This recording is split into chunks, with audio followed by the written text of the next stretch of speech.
Good morning. We will be starting in 10 minutes.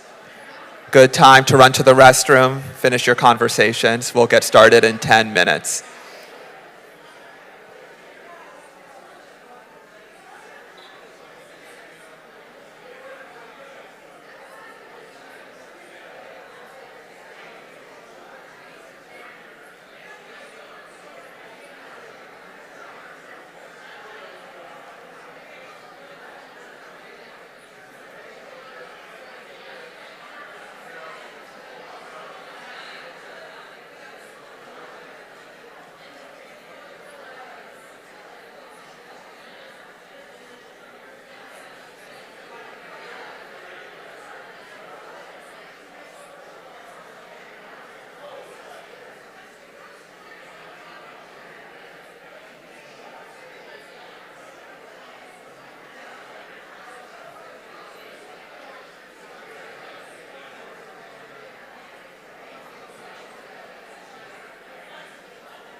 To our elected leaders in attendance and our members of the clergy, I invite you to come up. We're going to start in 5 minutes.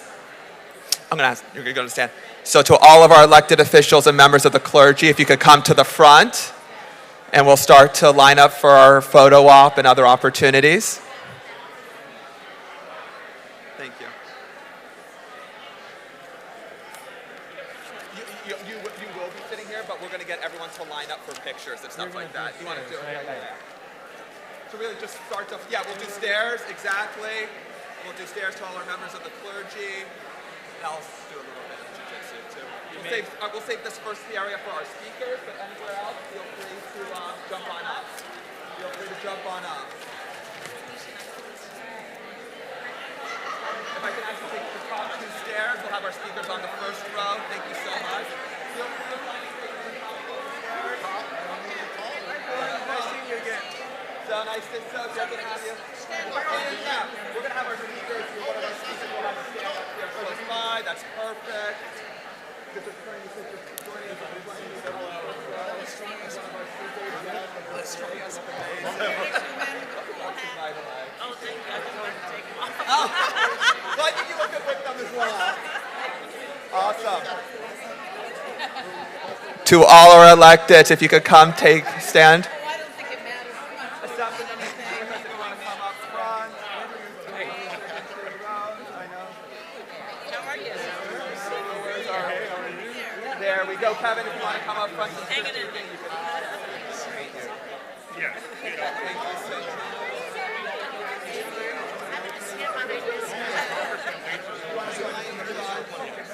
I know, they're all going to stand in. There you go. I hear we're all standing for you. There you go. Yes. Right, y'all can sit next to him.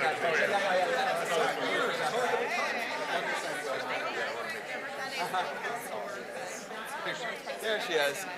Yeah, y'all wanted to hang down to each other. There you go. Oh my gosh. Yeah, let's get to work. And if I can ask everyone to come on up, come be family. No reason to sit all the way in the back if you don't want to. All right, I'll turn it over to Rabbi Pearlman. Thank you so much. Good morning, everyone. My name is Rabbi Jill Pearlman, and I am honored to welcome you here today to Temple Isaiah. On behalf of all of us here at Temple Isaiah and my colleagues, Cantor Korn and Rabbis Miller, Greninger, and Lawrence, we are grateful to all of you for taking the time to gather together for this crucial convening. Thank you especially to JCRC and to all of our co-sponsors, to our interfaith community, and to our elected and civil officials. Your leadership is deeply appreciated and so needed in this moment. Today's gathering is all about us proclaiming, "Here I am," as we acknowledge the deep pain of anti-Semitism in our midst. We are bound together, each one of us as human beings, to create the world that we all deserve. A world where folks of all heritages, all ethnicities, all religions can show up exactly as who we are without fear of bias and discrimination. We stand here today with one foot in the world as it is and one in the world as it should be, bridging the gap with our witness, accountability, and love. Like the ancestors in our tradition, we say, "Hineni, here I am." In Hebrew, Hineni is not a locational "here I am." No, it is so much more. The "here I am" of Hineni is meant to evoke in us a heart-open readiness to step with moral courage into whatever is needed. It means, "I am ready." So let us say it together. Let us say, "Hineni, here I am." That is good to hear. It is so good to hear because we need you. We need each other because we are living in a time when our Jewish students don't always feel safe in our schools, when town council meetings are flooded with anti-Semitic speech, when local neighborhoods in our county are blanketed with flyers blaming COVID, the war on Ukraine, on Jews. Because we are living in a time when Temple Isaiah needs to spend its dollars on guards and fences and gates, when we would much rather be spending it on education and community and works of good. Yes, we still spend our dollars there, but not enough, never enough, because we have one foot in the world as it is. And that world is one where we can be targeted just because we are Jews. We can do better. We need to do better. We need our elected officials to continue to shine a light on anti-Semitism here in Contra Costa County and beyond, and to be proactive and not just reactive. We need our interfaith community to talk about the impact of anti-Semitism in your houses of worship. We need upstanders all around us to stand up and say, "Here I am ready, I am in it with you," and we pledge to stand by you. We pledge to stand by you, our beloved friends and community, and all of those who have been marginalized. For we all belong here in our community. We all deserve respect. Our children, our families, they deserve to be safe. The new year in the Jewish calendar is almost here. May we step into our future embodying the power of Hineni, ready to build a new year and a new world in the spirit of solidarity, respect, and love. It is now my honor to call up the CEO of the JCRC, Ty Gregory.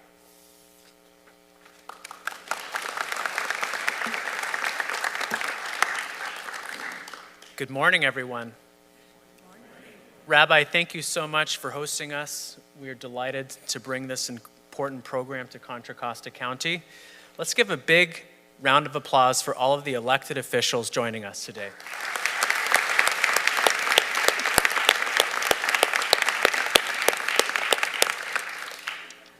I also want to thank our many co-sponsors in the Jewish community and the clergy who are here. We will be doing a full roll call in a little bit, and we promise we won't make you stand for the full hour. So, why are we here? At the beginning of the pandemic, our community experienced a surge of anti-Semitism. And in the lockdowns, this growing feeling of isolation and that people aren't understanding this palpable sense of increase in anti-Semitism in the ways that our community understand them. And the rabbi touched on many of the anecdotal challenges that we're experiencing, but the data backs it up. Our Attorney General, Rob Bonta, released the latest State of Hate, and in 22, we saw a 24% increase in anti-Semitic incidents. That was after a previous year that also saw more than 20% increase in anti-Semitic incidents. JCRC commissioned a poll about 9 months ago done by a professional pollster and found that more than 1/3 of Bay Area Jews experienced or witnessed an anti-Semitic act during the COVID era to today. That's huge. That's a systemic challenge. And we knew that we needed to find a way to bring this conversation to the forefront. So we are inspired by our partners in other communities who wanted to stop API hate, who said Black Lives Matter, who said it gets better for LGBTQ youth, and we knew that our community needed to have our own conversation around anti-Semitism, Jewish hatred, whatever you want to call it. It's a big problem. So we understood that it couldn't just be about combating a negative, though. It had to be something constructive. And so we turned to Hineni, here I am, this idea of resilience of the Jewish community in the Bay Area and across the country. So let's say it all together again. Here I am. Here I am. We want to make a couple important points that we found across the Jewish community. We asked Jews, how do you experience anti-Semitism? What do you want the broader community to understand about what this looks like? And we kind of found 5 trending responses that we want to share today. Number 1, Jews get to define their own experiences with anti-Semitism. No one should be defining what it means for us. Too often, someone says, oh, no, that's not anti-Semitic, or no, you shouldn't be worried about that. That's up to us to decide. And too often, that falls on deaf ears. Number 2, we have an incredibly diverse Jewish community, and different Jews are going to experience anti-Semitism differently. Religious Jews, Orthodox Jews, Jews that wear a kippot or have a Magen David, a Star of David necklace, or other religious symbols are going to be more vulnerable to physical attacks of anti-Semitic incidents. Whereas Jews of color, the Bay Area has one of the highest percentages of Jews of color in the country. Some of them say, oh, you don't look Jewish. Well, what does that mean exactly? In fact, that's really offensive, right? And so we have to understand that we are a heterogeneous community, and different Jews are facing anti-Semitism in different ways. Number 3, too often Jewish identity and anti-Semitism are being conflated with the Israeli-Palestinian conflict. Okay, we all agree at JCRC that it is healthy and okay to criticize policies of our own government, of the Israeli government. That's democracy. We care about democracy. But when you delegitimize the Jewish connection to our homeland, when you delegitimize our belief in a Jewish state, when you put Jews on the spot and say, oh, are you a good Jew or a bad Jew based on how you feel about Israel, or even assuming that a Jew is supposed to have a particular viewpoint on Israel, that's crossing the line. That's anti-Semitism. And too often, because this is the most complex foreign policy issue on the planet, one could argue, people shut down when you try to go there. But guess what? In the same way our API neighbors are being scapegoated for COVID, Jews here are being scapegoated for what's happening in the Middle East. Number 4, anti-Semitism is found the entire political spectrum. And too often what we are frustrated by is on the left, people are dunking on anti-Semitism on the right. And on the right in this country, people are dunking on anti-Semitism on the left. And the reality is, it's a systemic problem across the political spectrum, across the political aisle. And the best places that we are equipped to uproot anti-Semitism is on the side of the aisle that we represent. Because those are the spaces that we are showing up in and where we have a voice and where we have trusted relationships to uproot anti-Semitism. So we challenge those that identify with the political right to fight anti-Semitism on the right. That's where they have credibility. We challenge people on the left and in the progressive movement That's where we need to start, because that's where we have the trusted relationships to pull aside our friends or our leaders and say, hey, this didn't feel good. And number 5, we need to make sure that anti-Semitism is taken as seriously as other forms of anti-Semitism. Too often, anti-Semitism comes across because privilege is weaponized against the Jewish community. First of all, as I mentioned before, not all Jews are white. We have Mizrahi Jews, Sephardi Jews from the Middle East and North Africa. We have Ethiopian Jews. We have Jews of color from around the world. But too often, anti-Semitism is downgraded in the conversation because people equate Jewishness with whiteness with privilege, and then we're perceived to be fine. And the reality is, we know where that conversation can lead, and we have to stop it in its tracks wherever we see it. So we at JCRC, and with this Here I Am initiative, are bringing this conversation to civic and elected officials, to the media. Thank you for joining us. Thank you to everyone streaming in online, because these conversations are the things that we've been dying to talk about that are not making it into the common discourse of the conversation. And that's what Here I Am is all about. So I want to talk about constructive solutions before we invite our wonderful guests here. What can we do? What's constructive? Number 1, we have to be coalition builders. It's something in our Jewish DNA. JCRC has started to build great coalitions with the API community, recognizing our shared experiences of hate. We've been building coalitions with the Black community, Latino community. We have to work together. Our community is less than 5% of the Bay Area and less than 2% of the country. We're not going to get this done alone.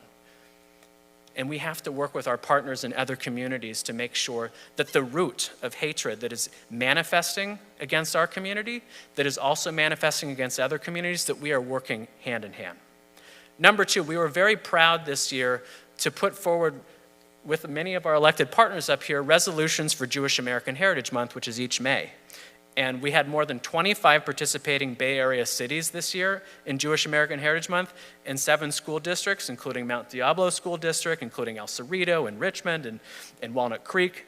So we need to make sure that Jewish representation matters by celebrating Jewish Heritage Month. Number 3, education matters. So whether that's Holocaust education or ethnic studies to make sure the Jewish American experience is present, we got to start early. We got to make sure that our kids understand what never again means. And we can't stop the conversation in the 1940s. Anti-Semitism is here with us in the 21st century. And my last diagnosis is that we got to make sure that as we are learning about diversity, equity, and inclusion and belonging, wherever the conversation is happening, that we talk about the Jewish experience, we talk about anti-Semitism, we talk about how to support Jewish employees, Jewish residents of our cities, Jewish kids, particularly teenagers who are experiencing hatred in their high schools. We got to make sure that we talk about Jewish identity and anti-Semitism as a part of diversity and equity and inclusion and belonging efforts across the country. So I close with this. Join us, get involved, record your own video. On our website, hereiamstories.org, we have videos, including from many of the folks behind me, as allies in the fight against anti-Semitism. We're experiencing this deluge on social media with negative messaging. Let's put positive messaging out there. Let's make sure that there's more voices out there in support of the Jewish community. So that's what Here I Am is all about. I want to thank everyone for coming. And let's say it again one more time. Here I am. So I know you've been waiting, and so I'd like to introduce our first speaker, Congressman Mark Desaulniers. Congressman Desaulniers has represented Contra Costa County in the House of Representatives since 2015. Prior to moving to Washington, he served Contra Costa County as a member of the State Senate, Assembly, and Board of Supervisors. Throughout your career, Congressman, you've stood behind the Jewish community. You spoke out against anti-Semitism, and you've been at many of our cultural and religious and community events, including here at this temple. And we are honored to have you here today, and we're grateful that you're standing with us against the fight against anti-Semitism. Thank you for being here.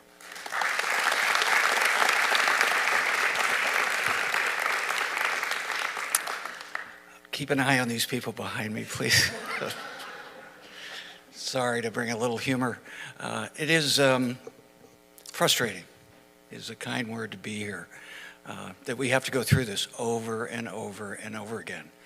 Having been here many times with different groups, to celebrate the fight for justice for different groups. It's a pleasure to be here and see all of you and see all my colleagues.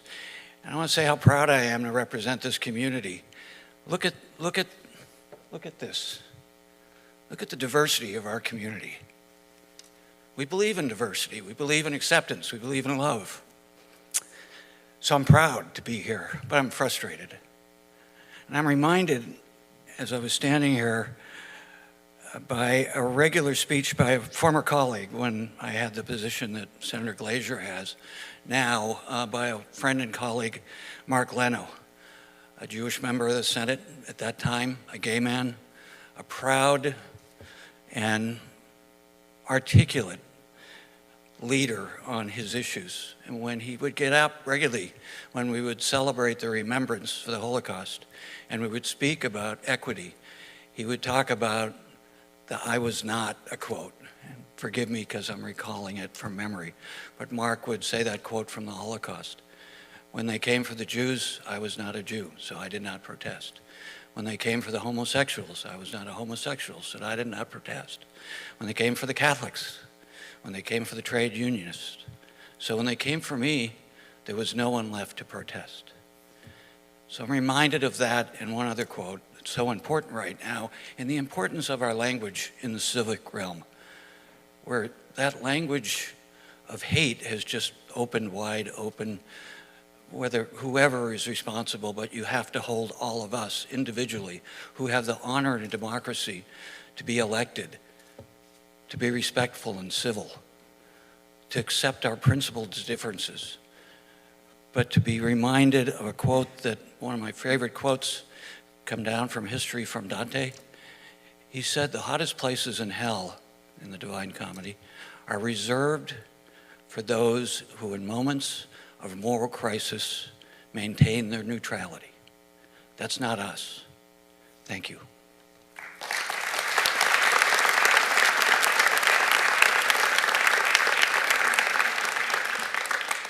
Thank you for your leadership, Congressman, and I want to echo your thanks to this incredible lineup that we have here of Contra Costa officials and a couple Alameda County officials. It really means a lot to everybody here and watching. I'm going to do roll call, and then I'm going to let you rest your knees. From the House of Representatives, Congressman Mark DeSaulnier. From the state of California, Senator Steve Glazer, Assemblymember Rebecca Bauer-Cahan, and Assemblymember Tim Grayson. From Contra Costa, Supervisor Ken Carlson, District Attorney Diana Becton, and representing Supervisor Anderson, Gail Israel. From Antioch, Councilwoman Monica Wilson. From Brentwood, Councilmember Patanisha Pearson. From Clayton, Vice Mayor Jim Diaz. From Concord, Vice Mayor Eddie Bershon, and Councilmember Carlin Obringer. From Downville, Councilmember Dave Fong. From El Cerrito, Mayor Lisa Motoyama, Mayor Pro Tem Tessa Rudnick, and Councilmember Carolyn Weisinger. From Hercules, Mayor Alex Walker-Griffin, Vice Mayor Dan Romero, Councilmember Chris Kelly. From Lafayette, Mayor Carl Anduri, Councilmember Teresa Geringer, and Councilmember Wai-Tai Kwok. From Martinez, Councilmember Satinder Mali. From Moraga, Councilmember Steve Waloki and Councilmember Carrie Hillis. From Marinda, Councilmember Latika Malkani. From Pinole, Councilmember Cameron Sasai. From San Ramon, Councilmember Marisol Rubio. From Walnut Creek, Councilmember Cindy Darling, Mayor Cindy Silva, and Councilmember Kevin Wilk. And from the City of Oakland, Councilmember Dan Kolb. Did I miss anybody? Councilmember Paul Fidelli from El Cerrito. Councilmember Paul Fidelli from El Cerrito. Mayor Chanel Scales, President from Pittsburgh. Thank you very much for coming. Anybody else?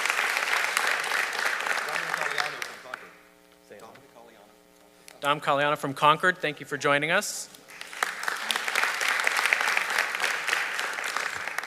The good news is that was a long one, so let's give them all a round of applause.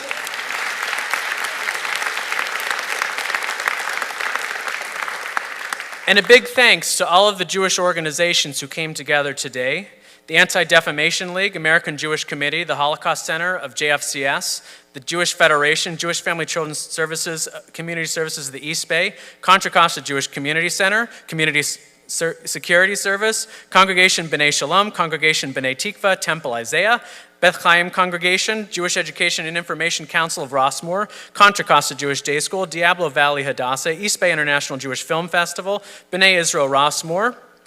Let's give our partners a round of applause.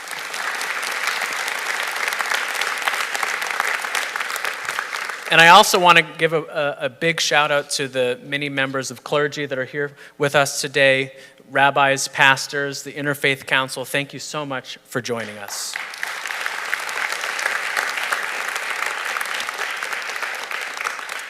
We're going to do a quick picture, and then we're going to ask you to take your seats.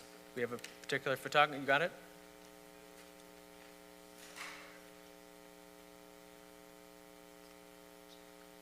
Okay.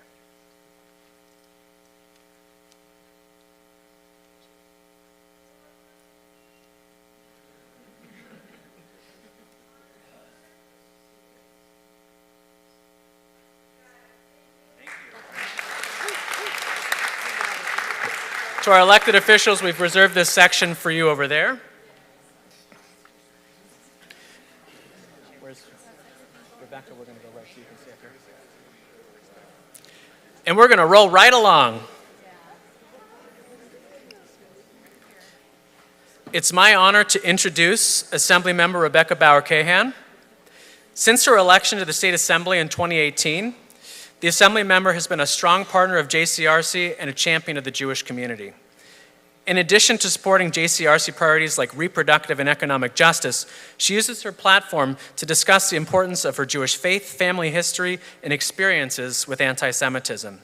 She's a member of the Legislative Jewish Caucus in Sacramento, of which we're proud to be partners, and is a founding member of BANJO, the Bay Area Network of Jewish Officials, which you'll hear more about later today. Thank you, Assembly Member, for all of your efforts, and we are so proud of you and your work. Thank you.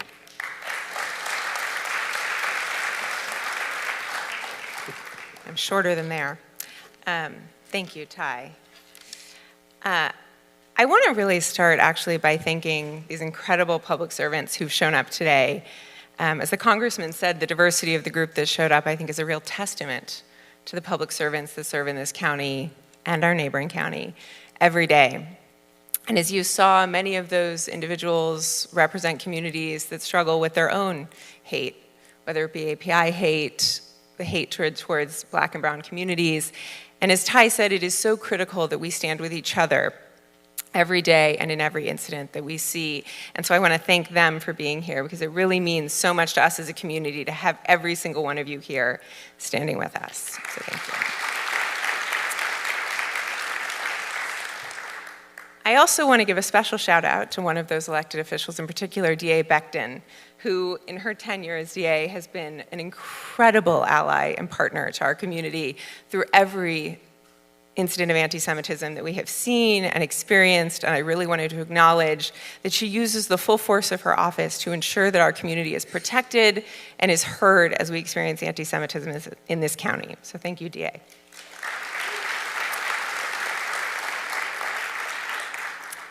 Hineni, here I am. It was early 2017 when my grandmother and I were on the phone, our weekly call. She was 97. And she says to me, "Oh, I forgot to ask you something. When does your passport expire?" Oh, that's a weird thing for my grandma to ask me. And I said, "I don't know, Grandma. I want you to go right now. I want you to tell me when your passport expires." She says, with serious urgency. So I go, I'm like, "Okay, Grandma, hold on." And I find it, and I look, and it was within the year. And she said, I need you to get a new passport." And I said, "Grandma, I don't understand. I'm on it, don't worry." She knew me well enough to know that she'd have to bug me several more times. But when I said to her, "Why are you asking me this?" she said, "I came to this country in 1939. I've never been afraid until now."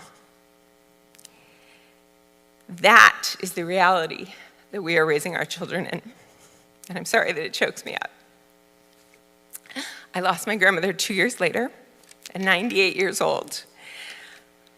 She was a survivor in every sense of that word. And about a month before I was elected to this office, we sat together, her beautiful long hands in mine, and we talked about what it meant, what her life had meant, leaving the only home she'd ever known, what it meant to not believe that the country where she was born, where she was raised, would turn on her, the family members who thought it couldn't be possible, and the women. Joe said it was the women who knew that it was possible and that if they were going to survive, they had to get out. And I stand here, and that's why I think Hineni is so powerful, against all odds, as your assembly member.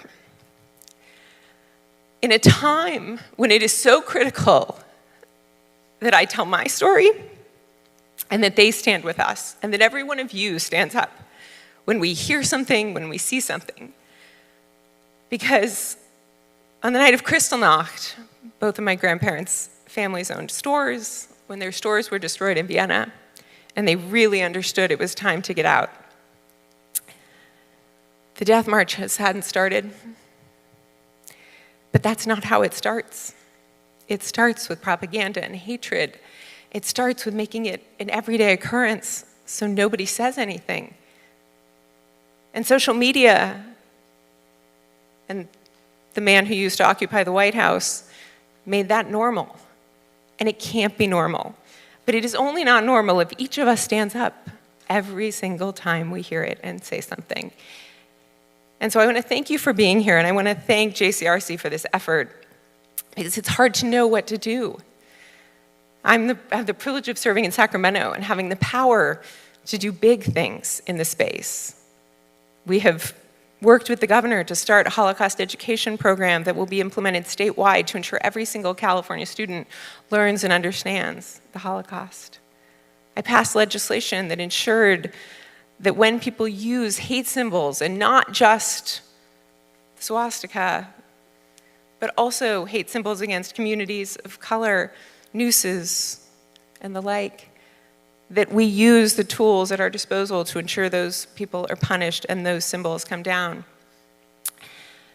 But you don't have to be an assembly member to be a part of this conversation. I'm looking at Naomi Greenstone, who before I was an assembly member worked with me to put messages of love out when messages of hate were passed out right here at Lafayette Park. Sometimes it's that simple. So thank you for doing this. Thank you for being here. Thank you for standing up. Because never again means we need to start now. We can't wait. So I appreciate your partnership in this.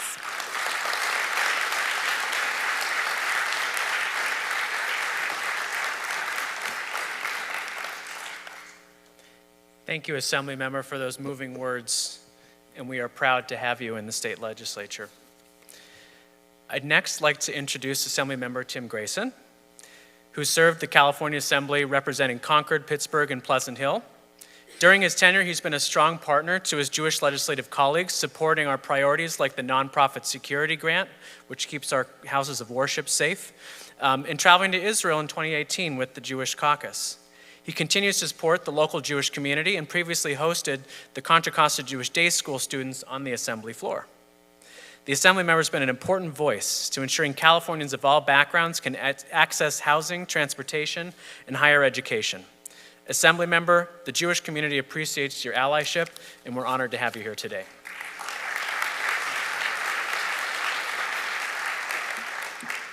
I am very grateful and humbled to have the opportunity to be with you here today, as well as my fellow elected colleagues.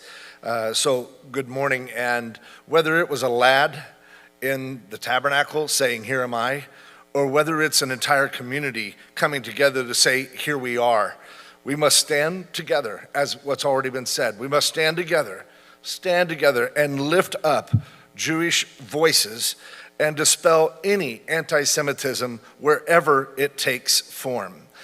It is our moral imperative to fight against bigotry.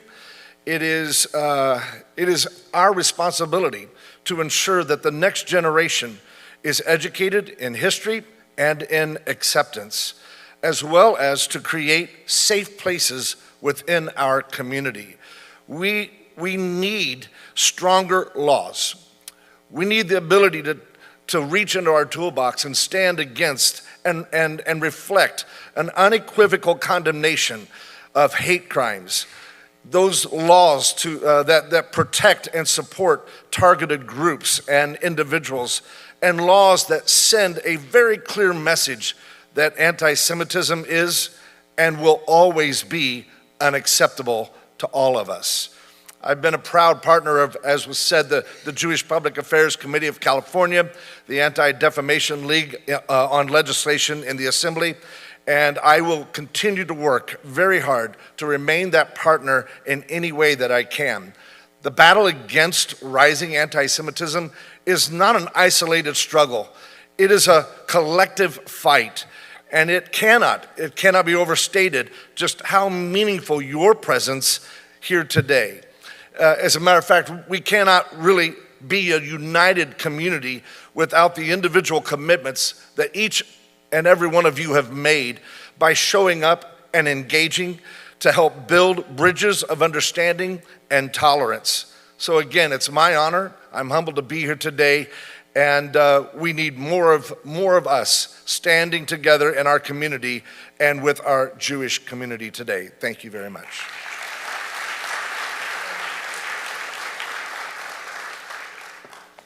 Thank you for your leadership, Assemblyman. It's now my honor to introduce Senator Steve Glazer, another member of the Legislative Jewish Caucus and a longtime champion for the Jewish community. He started on the Orinda City Council member and through local and state leadership has been instrumental in leading issues of concern to our community, things like the nonprofit security program, improving Holocaust education, expanding hate crimes reporting, and ensuring a more inclusive ethnic studies for our state. Senator Glazer works beyond that with our Jewish values, working on policies around election reform, gun violence prevention, and saving our environment. Senator Glazer, we're honored to call you a partner and a friend, and I'd love to welcome you to the stage.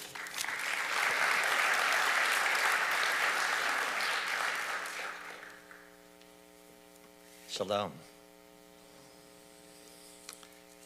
In a recent New York Times essay, Tahir Hammoud Isgil wrote about the horrors and abuses facing the Uyghurs of China. And he said this, quote, "It's important to understand that profound injustice does not simply appear overnight. More often it creeps up on you quietly. You may not notice it, you may not want to. And injustice is infectious." Unquote. As a child, I had the experience of learning about historical events, I'm sure like many of you, in school. But for me, late at night as I laid my head on the pillow, I would imagine what it would be like if I was living in those times. What would I see? What would I know? And what would I do? If I was living when we were slaves in Egypt, which of course we recount during Passover, what would I see? And what would I know? And what would I do? If it was November 1938 during Kristallnacht, the night of the broken glass, Senator, as Assembly Member Bauer Kahan referenced, 267 synagogues, 7,000 businesses in Germany and Austria destroyed. What would I see? What would I know? And what would I do? It's easy to think that the situation facing the Jews or other oppressed people back in time were different than today because they didn't have the means or the intellect to see what was happening around them. We're smarter and more aware now, isn't that right? That's a very, very dangerous rationalization.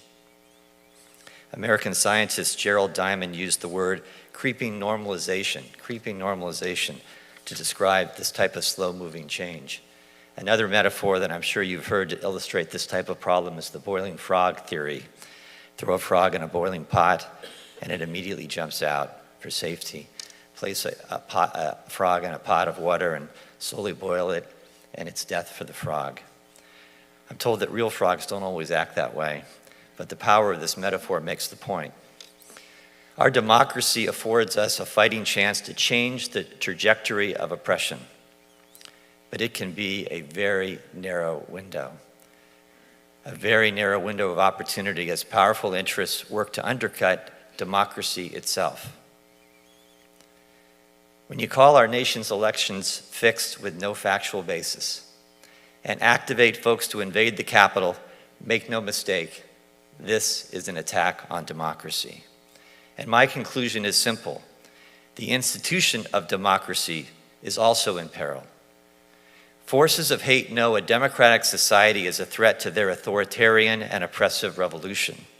And make no mistake, it's a revolt against humanity, it's a revolt against diversity, it's a revolt against love, and it's a destructive force against me and you. And it's not just you in this room. Wherever you can hear or see me, I'm talking about you as well. We're all in this together. And we can't make it through these negative times unless we are all in this together. So Here I Am is a celebration of heritage, but it's also a moment for all of us to hold our collective hands, be together, stand together, not be silent, never again to minimize or rationalize when we hear voices of hate. Here I am. Thank you for being here with me together.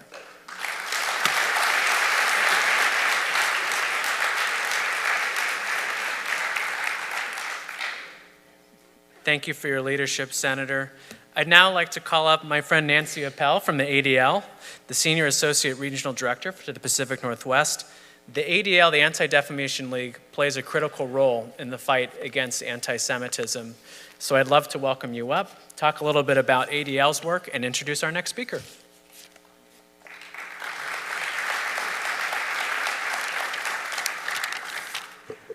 Can you hear me? I'm shorter than some of the other speakers, so I wasn't sure. Hi, I'm Nancy Appel with the Anti-Defamation League. As Ty said, I'm thrilled to be here. We have been working to counter anti-Semitism and other forms of bigotry and hate since 1913. I always analogize it to dusting. You know, you spend a Saturday morning dusting off your cupboards and your tabletops, and everything looks nice and clean, and you think, okay, I'm done, no more dust. And then a week later, you turn around and there's more dust, and you have to do it again. And that's kind of what this work is. You know, we make strides, but then it doesn't go. The hatred doesn't go away necessarily forever. It's a constant, every day, in every part of our lives, maintenance. It is all about the maintenance. The work doesn't end. And we are in a particularly acute, very dusty time right now, and we consider ourselves very fortunate to have so many allies in terms of organizations, in terms of the faith community, in terms of our elected leaders.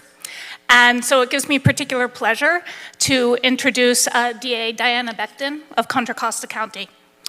Following a distinguished career as a judge and a lawyer, DA Becton became the county's district attorney in 2017. She is the first woman, the first African American, and the first person of color at all to hold this office in this county. During her tenure, DA Becton has sought to reduce racial disparities and mass incarceration, while also responding to issues such as gang crimes, organized thefts, and sexual assault to help keep the community safe. In particular, her efforts on behalf of the Jewish community can't be overstated, with her office's dedication to keeping the community safe from a Concord resident several years ago who had boasted online about wanting to mass murder Jews and then responding law enforcement officers with his illegal assault rifle. And we thank her for that effort and for everything her office did.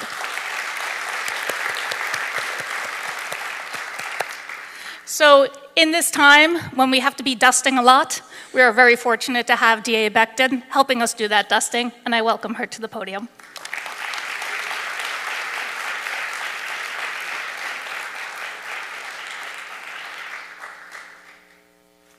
Good morning, and I'm grateful to have the opportunity to share with all of you and with my colleagues, elected officials.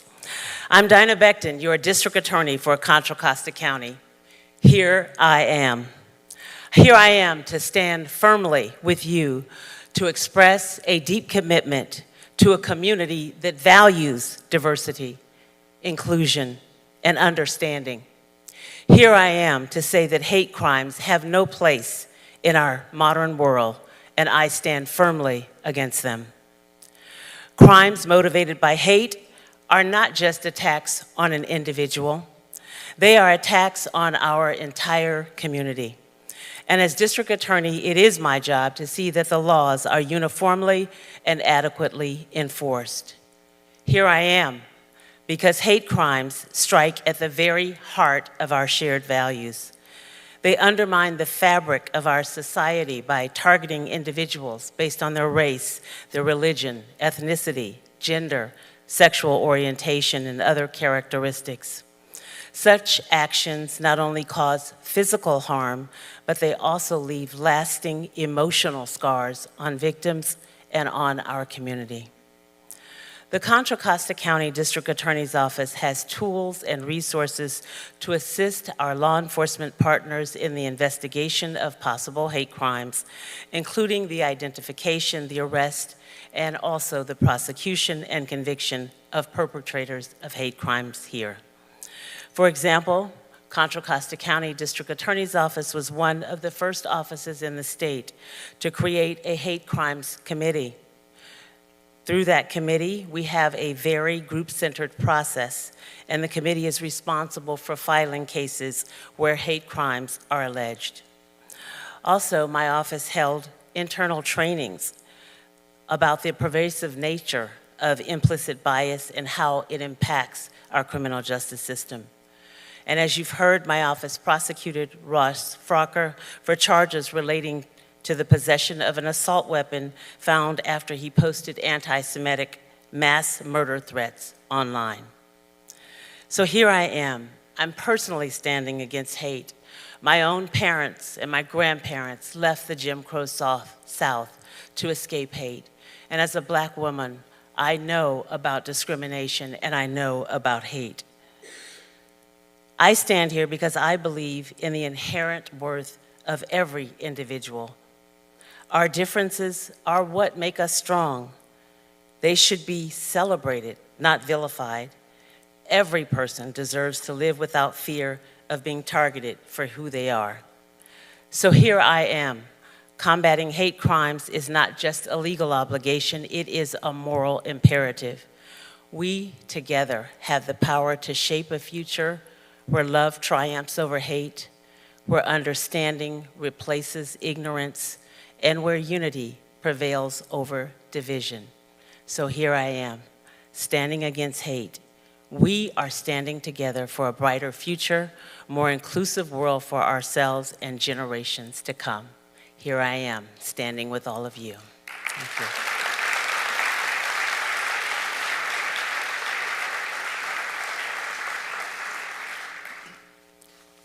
Thank you, District Attorney, for being such a strong advocate for the Jewish community and other marginalized communities across Contra Costa County. Next, I'd like to welcome up my dear friend, the Mayor Pro Tem of El Cerrito, Tessa Rudnick.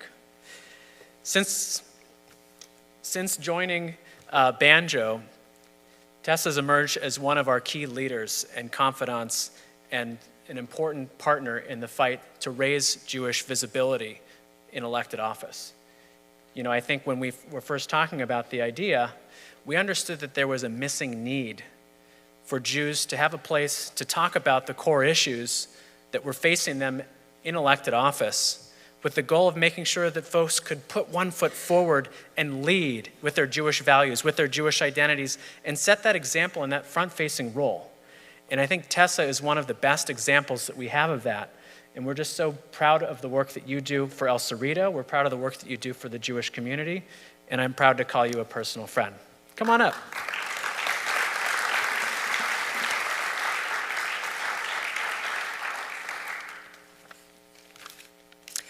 As a Jewish American, I can safely say that anti-Semitism is real, being experienced in our community, and is becoming increasingly worse. And while the roots of anti-Semitism are deep and complex, it's important to consider who Jewish people are in the Bay Area and what we are doing locally to help address targeted hate against Jewish people. Jewish Americans come in different shapes, sizes, colors, and even religion itself. Here in the Bay Area, only 68% of Jewish people identify as having Jewish faith, which means that nearly a third of Jewish people in the Bay Area have either a different religion or no religion at all, yet own their Jewish identity. We are Mizrahi, Ashkenazi, Sephardi, Black, Asian, Latinx, multiracial or mixed, but above all, to be Jewish in America today is inherently intersectional and representative of the Jewish diaspora. Hatred against an entire group of people is a sickness, and we must make sure this sickness doesn't spread. From an epigenetic level, I deeply understand the pain of this sickness. My grandfather survived the Holocaust, but his mother, father, 3 younger brothers, and 6-year-old little sister were forced into cramped cattle cars, taken to Auschwitz, and murdered in the gas chambers the day they arrived. His older sister survived this ordeal, and she passed away last year, weeks before her 100th birthday. Much of the anti-Semitism we face today has become so normalized and moved swiftly into casual conversations.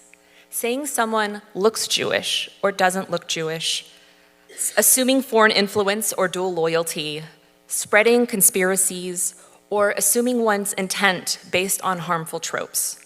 Jewish electeds face this frequently.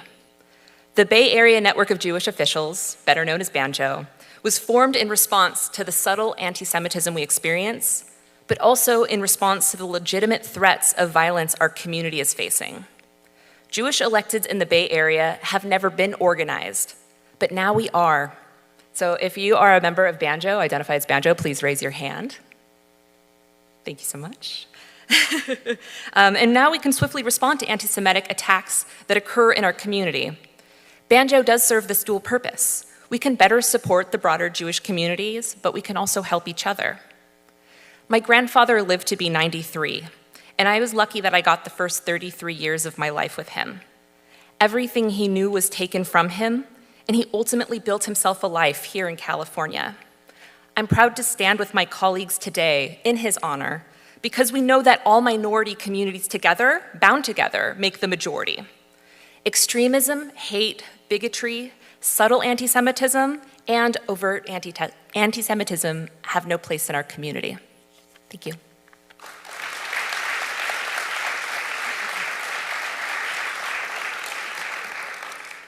Thank you, Mayor Pro Tem.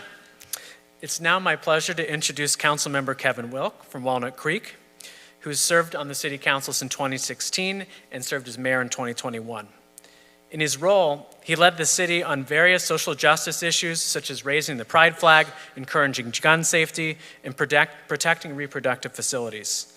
In addition, he's a prominent thought leader on behalf of BANJO and in the Jewish community, writing about his Jewish experiences, anti-Semitism, and unfortunately, some recent anti-Semitic incidents that he's faced in public life, which I'm sure he'll touch on in a moment. Like his colleagues, he's a founding member of BANJO and participated on our 2023 Israel trip for members of the Jewish network. Council member, your strength in responding to anti-Semitism inspires all of us, and we appreciate your ongoing leadership. Come on up.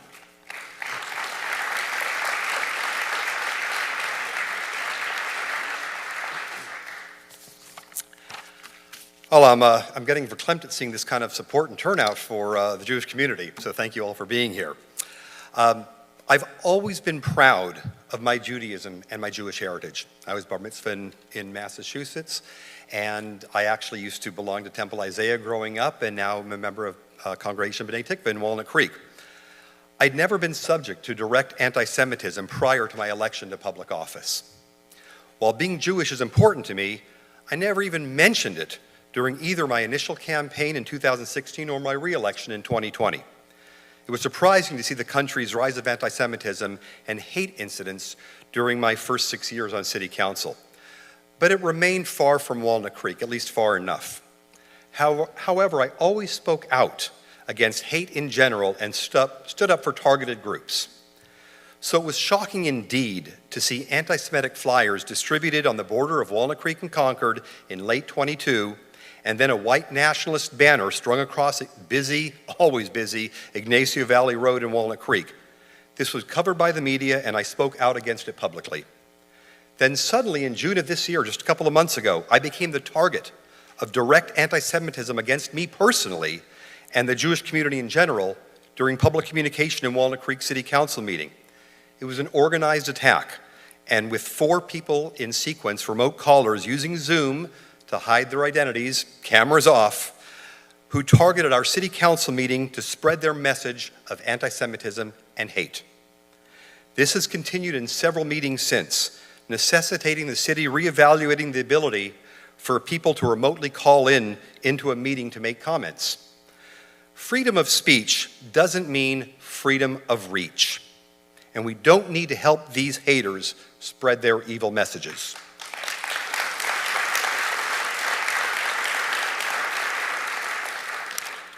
Unfortunately, the anti-Semitic attacks didn't stop with the remote call-ins. A group put a white nationalist banner with my name and a Star of David on it over the Highway 24 bridge in Lafayette.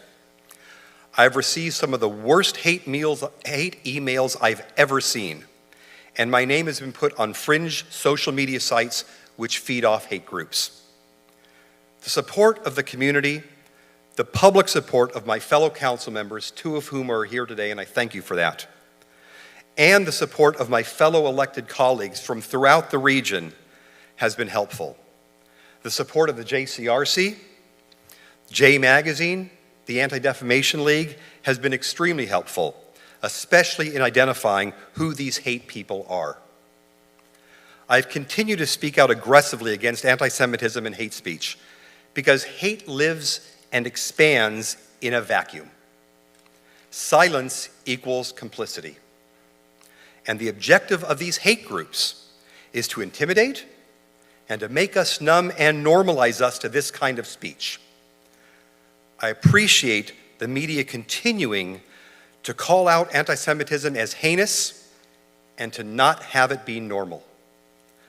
I remain committed to speaking out against any and all hate speech and incidents against any and all groups.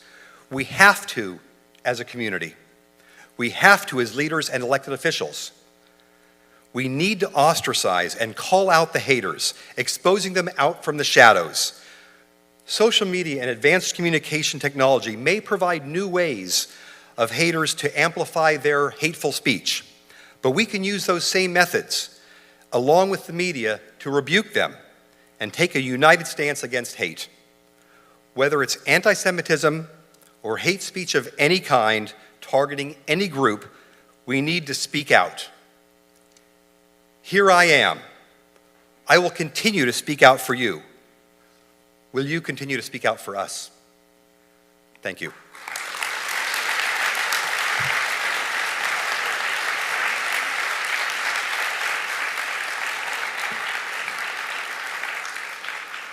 Thank you for those powerful words, Councilman. Next, we're going to turn to Mayor Alex Walker-Griffin from Hercules. He was elected to City Council in 2020 and currently serves as mayor. He grew up in Contra Costa County with leadership, serving as a board member of California Community College, as student body president of Contra Costa College, as an advocate for March for Our Lives, and was even an intern for Congressman DeSaulnier. His recent legislative achievements include uplifting small business in his community, combating pay discrimination, supporting electric energy development, and standing up for marginalized communities. Mayor, we're honored to have you here today to hear about your efforts to support the Jewish community and other communities and respond to rising hate. Come on up.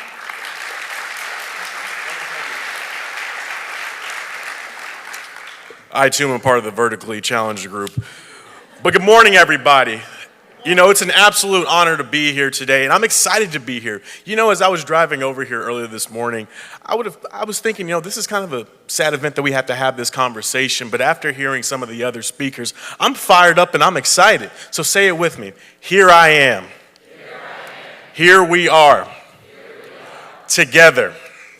Now, first off, give all of yourselves a round of applause for being out here and standing in solidarity with each and everybody here. Today, we're talking about a very important topic, as all of us know, and that's combating anti-Semitism. Because when you just discriminate against one, you discriminate against all of us. We know the dark stain that anti-Semitism and anti-Jewish communications has left throughout this country and left throughout this world, and it's still to this day, years later, rearing its ugly head in our society.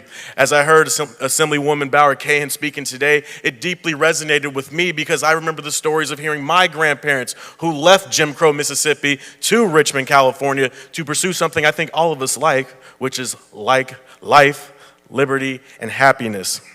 Now, discrimination comes in so many different forms, and many of us have felt it in so many different ways, whether it's subtle, it's sly comments that you get at Safeway, or it's outright hate crimes. And any and all of it should never be tolerated, which is why I'm so excited that we're all here today to acknowledge that we don't want to see this in our community. I, as a Christian black man, don't want to see it to my Jewish brothers and sisters and to my families. At the same time, we must remember that right now throughout this country, and you don't have to travel far to see it, there are people who want to erase history, erase what has happened to so many of us throughout this world. And sometimes we wonder, why are people believing the exact same thing? Why are we having some of these conversations where we have to remind people the Holocaust was an actual event? So to the little kids out there who may be watching this, ask those questions. To the grandparents out there, educate your kids. Now, whether it be injustice rooted in race, gender, socioeconomic disparities, all of us are tied together because I'm going to tell you right now, discrimination from an economic standpoint, on top of being morally wrong, is pretty expensive. I want everybody to be able to uplift themselves and achieve that dream that so many of us continue to fight for. As we all know, one of the beauties of this state and the beauties of this country is our diversity. I like to use the term the salad bowl that some of us may have heard, where we embrace our differences and we embrace the different flavors that brought us to this country and brought us to this state. Look around you. It's quite clear that we all want to be here for our Jewish community right now, that we all stand in solidarity, but this requires action and accountability. Now, we have a great group of elected officials sitting here right now, and I'll say, hold us accountable. When something happens in one of our cities and you don't see a statement from us, you better start bugging us. Because the crazies out there that can reach out on Zoom, they're already doing it. So we need good people with good hearts who want to take on that fight and want to speak out against injustice. Now, for the folks who've been there for Black Lives Matter or some of the instances of injustice against the API community, we're going to need your help in this fight too. This is an all-hands-on-deck approach. As I mentioned, education plays a pivotal point, but it's also conversations, whether they be comfortable or uncomfortable. And I know a lot of people don't like to have some of these tough conversations. And lastly, and I'll close out with this, institutions, whether they be education, at home, society, and religion, all play a role in how we feel about one another and how we can empathize and how we sympathize. So we must hold them accountable, whether it's at work and you haven't talked to your HR director, or maybe it's a community group that you may be involved with. If we're not speaking up about it behind closed doors, how can we expect anything to happen in front of the public? Thank you, everybody. I'm proud to be here. You have an amazing group of elected officials in this fight. Let's take it on, everybody.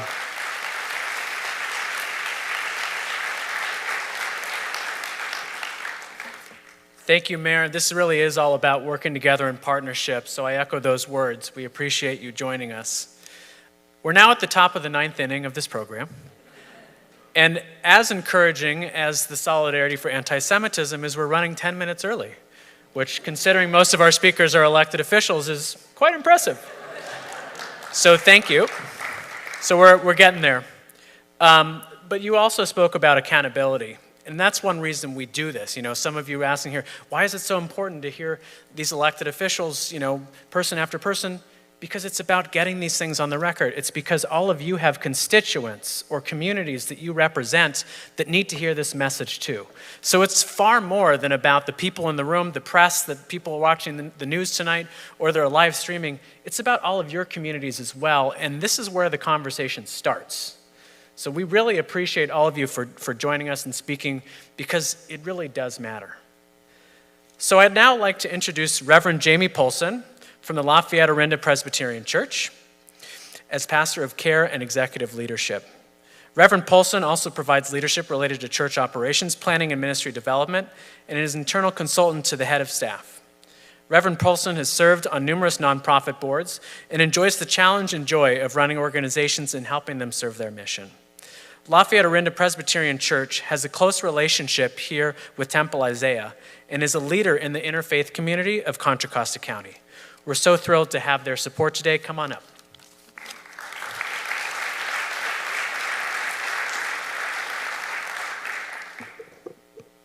On behalf of Lafayette Orinda Presbyterian Church, our church leadership, some of whom are here today with us, as well as our children and our youth who have worshiped in this very space, and the youth and children at Temple Isaiah have also worshiped at our church. This day matters to us, and you matter to us. You are our neighbors, and we are called into a high place to love our neighbor as ourselves. And that is one of the things that we're here to do today together. So on behalf of our congregation, I'm here today to support all of you, to support the congregation and the people at Temple Isaiah, to support Jewish people near and far, and to stand against the anti-Semitic hate and violence and belief and speech and in behavior that we continue to see in our own community, on our trails, in our high schools and our schools. We are not okay with this. Our Christian and Jewish congregations have had a very long partnership, building a community of respect and friendship with one another. We've partnered together in interfaith small groups.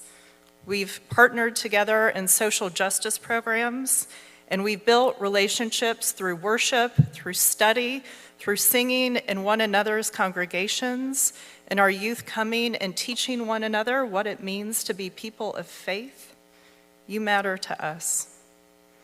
Our church and our church community, we will continue to be advocates for a community where love, friendship, and belonging is possible for everyone, a place where our Jewish sisters and brothers can practice their faith and live as valued members in our community and live without hate, without violence, without fear.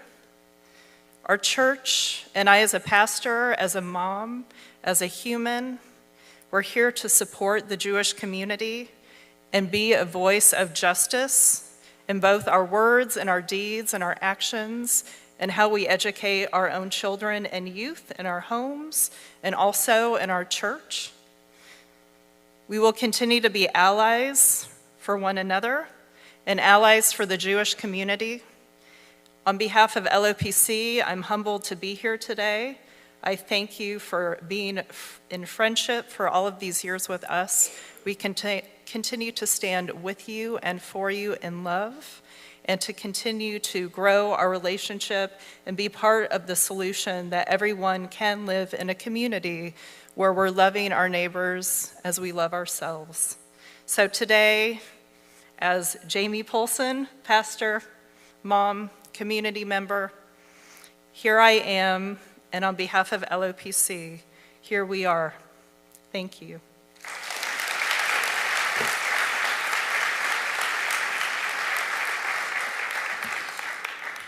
Thank you, Reverend, for your partnership and for reminding us of the power of interfaith work. We really appreciate your words. Before we close, I'd like to ask everyone to turn around and thank the JCRC staff. Please wave.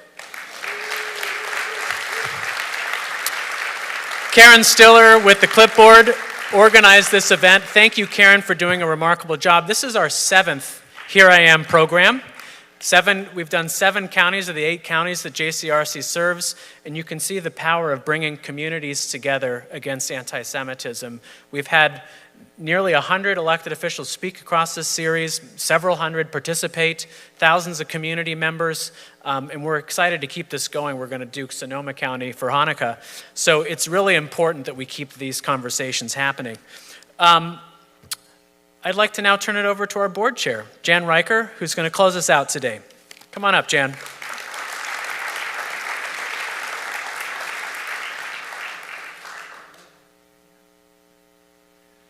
So I just really want to thank everybody for coming. In particular, I want to thank our elected officials, congregations, and leaders in the community.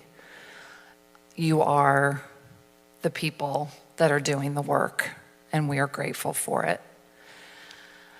I also just want to say that this is an amazing show of JCRC's unique ability to convene diverse communities and stand up against hate. So a round of applause for all of you.